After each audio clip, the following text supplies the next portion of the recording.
Welcome back. We're hearing more heroic stories coming from the Montecito mudslide rescues. KSBY News reporter Megan Abundis spoke with a Santa Barbara County helicopter crew about their experiences in the skies above the mudslides. The rain came down harder than I've ever seen it before, whereas in my 20 years of Navy and Coast Guard flying, I've never had a situation where the deluge and the amount of rain is that severe. Under normal circumstances, a single vehicle accident, a hiker in the backcountry, they would not have launched. They wouldn't have even considered it. Before we even started, I said, hey guys, I can't see more than 100 feet above me. Even with weather conditions proving to be extremely tough, they were able to take off at first light for an aerial view.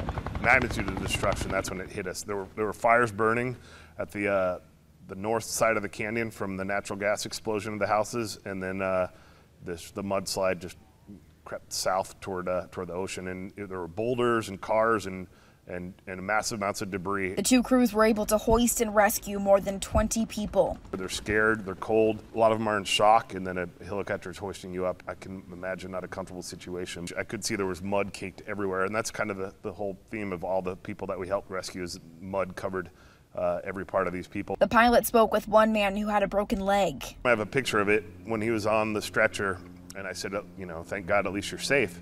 And what he said is, my wife's gone. She got caught up in the slide. And he said it pretty matter-of-factly, you know, he got wheeled away after that. At one point, the storm shorted out radio transmissions. Water started coming through the cabin and the overhead panel. But the crew agreed they wanted to keep flying. There was still a lot of good that we thought we could do by helping people. And that's why we made the decision to go back out as a crew. And you always hope you can save everyone, but you never know if you did. In Santa Ynez, Megan Abundis, KSBY News.